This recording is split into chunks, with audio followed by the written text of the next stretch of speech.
ಎಲ್ರಿಗೂ ನಮಸ್ಕಾರ. ಅಕಸ್ಮಾತಾಗಿ ನೀವು ಆಫೀಸ್ಗೆ ಅಥವಾ ಕೆಲಸಕ್ಕೆ ಹೋಗೋರಾಗಿದ್ದರೆ ಲಂಚ್ ಬಾಕ್ಸ್ಗೆ ತುಂಬಾ ಚೆನ್ನಾಗಿರೋ ಅಂಥ ಒಂದು ಸೈಡ್ ಡಿಶ್ಶು, ಅದ್ರ ಜೊತೆಗೆ ಒಂದು ಲೇಯರು ಚಪಾತಿ ಹೇಗೆ ಮಾಡೋದು ಅಂತ ನೋಡೋಣ. ಮೊದಲನೇದಾಗಿ ನಾನು ಫ್ರೆಶ್ ಆಗಿರೋ ಮೆಂತ್ಯ ಸೊಪ್ಪನ್ನು ತೊಗೊಂಡು ಚೆನ್ನಾಗಿ ತೊಳ್ಕೊಂಡು ಎಲೆ ಮಾತ್ರ ತೊಗೊಂಡಿದ್ದೀನಿ, ಹೆಚ್ಕೊಂಡಿದ್ದೀನಿ. ಈಗ ಒಂದು ಬಾಣಲೆಗೆ ಎಣ್ಣೆ ಹಾಕ್ಕೊಂಡು ಜೀರಿಗೆ ಹಾಕ್ಕೊಂಡಿದ್ದೀನಿ.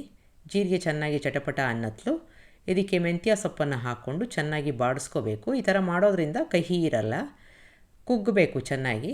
ಈಗ ಕುಗ್ಗಿದೆ ಅಂತಾದರೆ ಈಗಾಗಲೇ ಒಂದು ಸಲ ಬೇಯಿಸ್ಕೊಂಡಿರೋ ಅಂಥ ಹಸಿ ಬಟಾಣಿನ ಹಾಕ್ಕೋತಾ ಇದ್ದೀನಿ. ಅದನ್ನು ಸೇರಿಸ್ಕೊಂಡು ಚೆನ್ನಾಗಿ ಬಾಡಿಸ್ಕೊಂಡು ಬಿಡೋಣ. ಇದಕ್ಕೆ ರುಚಿಗೆ ತಕ್ಕಷ್ಟು ಉಪ್ಪನ್ನು ಹಾಕ್ಕೊಂಡು ಚೆನ್ನಾಗಿ ಎಣ್ಣೆಯಲ್ಲಿ ಬಾಡಿಸ್ಕೋಬೇಕು. ಈಗ ಆಗಿದೆ. ಇದಕ್ಕೆ ಒಂದು ಗ್ರೇವಿ ಮಾಡ್ಕೊಂಬಿಡೋಣ. ಒಂದು ಬಾಣಲೆಗೆ ಎಣ್ಣೆ ಹಾಕ್ಕೊಂಡು ಅದಕ್ಕೆ ಸ್ವಲ್ಪ ಜೀರಿಗೆ, ಒಂದೆರಡು ಮೆಣಸು, ಏಲಕ್ಕಿ, ಲವಂಗ, ದಾಲ್ಚಿನ್ನಿ ಈ ರೀತಿಯಾಗಿ ಹಾಕ್ಕೊಂಡು, ತುಂಬ ಜಾಸ್ತಿ ಮಸಾಲೆ ಹಾಕೋದು ಬೇಡ, ತುಂಬ ಘಾಟ್ ಇರೋದು ಬೇಡ. ಇದನ್ನು ಬಾಡಿಸ್ಕೊಂಡಿದ್ದೀನಿ. 2 ಈರುಳ್ಳಿ ಈ ಥರ ದಪ್ಪನಾಗಿ ಹೆಚ್ಕೊಂಡಿರೋದನ್ನು ಹಾಕ್ಕೊಂಡು ಹಸಿ ವಾಸನೆ ಹೋಗೋ ತನಕ ಬಾಡಿಸ್ಕೋಬೇಕು. ಈಗ ಸುಮಾರಾಗಿ ಕಲರ್ ಕೂಡ ಚೇಂಜ್ ಆಗಿದೆ. ಇದಕ್ಕೊಂದು 5ರಿಂದ 6 ಗೋಡಂಬಿನ ಹಾಕ್ಕೊಂಡು ಚೆನ್ನಾಗಿ ಬಾಡಿಸ್ಕೋತಾ ಇದ್ದೀನಿ. ಈಗ ಮೆತ್ತಿಗೆ ಕೂಡ ಆಗಿದೆ. ಒಂದು ಟೊಮೆಟೊ, ಒಂದು ಅರ್ಧ ಸ್ಪೂನಷ್ಟು ಶುಂಠಿ ಬೆಳ್ಳುಳ್ಳಿ ಪೇಸ್ಟನ್ನ ಹಾಕ್ಕೊಂಡು ಟೊಮೆಟೊ ಮೆತ್ತಗಾಗೋ ತನಕ ಬಾಡಿಸ್ಕೋಬೇಕು. ನೀರು ಹಾಕೋದು ಬೇಡ. ಇದಕ್ಕೆ ರುಚಿಗೆ ತಕ್ಕಷ್ಟು ಉಪ್ಪನ್ನು ಹಾಕ್ಕೊಂಡು ಅರಿಶಿನ, 1 ಸ್ಪೂನಷ್ಟು ರೆಡ್ ಚಿಲ್ಲಿ ಪೌಡರ್ನ ಹಾಕ್ಕೋತಾ ಇದ್ದೀನಿ. ನಿಮಗೆ ಖಾರ ಎಷ್ಟು ಬೇಕೋ ಅಷ್ಟು ನೋಡ್ಕೊಂಡು ಹಾಕ್ಕೊಂಡು ಎಲ್ಲವೂ ಚೆನ್ನಾಗಿ ಬೆರೆತ್ಕೊಂಡಿದೆ ಅಂತಾದರೆ ಸ್ವಿಚ್ ಆಫ್ ಮಾಡ್ಕೊಂಬಿಡೋಣ. ಸಂಪೂರ್ಣವಾಗಿ ಆರಿದ ಮೇಲೆ ಇದನ್ನು ಮಿಕ್ಸಿ ಜಾರ್ಗೆ ಹಾಕ್ಕೊಂಡು ಮಿಕ್ಸಿ ಮಾಡ್ಕೋಬೇಕು. ಈ ಥರ ಒಂದು ಗ್ರೇವಿ ಆಯಿತು. ಈಗಾಗಲೇ ನಾವು ಬಾಡಿಸ್ಕೊಂಡಿದ್ವಲ್ಲ ಮೆಂತ್ಯ ಸೊಪ್ಪು ಮತ್ತು ಬಟಾಣಿ, ಅದಕ್ಕೆ ಈ ಗ್ರೇವಿನ ಹಾಕ್ಕೊಂಡು ನೀರು ಎಷ್ಟು ಬೇಕೋ ಅಷ್ಟು ನೋಡಿಕೊಂಡು ಹಾಕ್ಕೋಬೇಕು. ಉಪ್ಪು ನಾವೀಗಾಗಲೇ ಹಾಕಿದ್ದೀವಿ.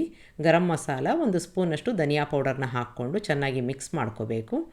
ಸ್ವಲ್ಪ ಕುದಿಯೋಕ್ಕೆ ಬಿಡೋಣ, ಎಲ್ಲ ಚೆನ್ನಾಗಿ ಮಿಕ್ಸ್ ಆಗುತ್ತೆ. ಈಗ ಕುದೀತಾ ಇದೆ. ಮನೆಯಲ್ಲಿ ಕೆನೆ ಇರುತ್ತಲ್ಲ, ಹಾಲಿನ ಕೆನೆ, ಅದನ್ನು ಒಂದು 4 ಸ್ಪೂನಷ್ಟು ಇದಕ್ಕೆ ಹಾಕ್ಕೋಬೇಕು. ಚೆನ್ನಾಗಿ ಬೀಟ್ ಮಾಡಿಕೊಂಡು ಹಾಕ್ಕೋಬೇಕು. ಮಿಕ್ಸ್ ಮಾಡ್ಕೊಳ್ಳೋಣ. ತುಂಬಾ ಚೆನ್ನಾಗಿರುತ್ತೆ. ಇದು ಹಾಕಿದಾಗ ತುಂಬ ರುಚಿ ಚೆನ್ನಾಗಿ ಬರುತ್ತೆ, ಕ್ರೀಮಿಯಾಗಿ ಬರುತ್ತೆ. ಈಗ ಕ್ರೀಮ್ ಹಾಕಿದ್ಮೇಲೆ ಜಾಸ್ತಿ ಹೊತ್ತು ಕುದಿಸೋದು ಬೇಡ.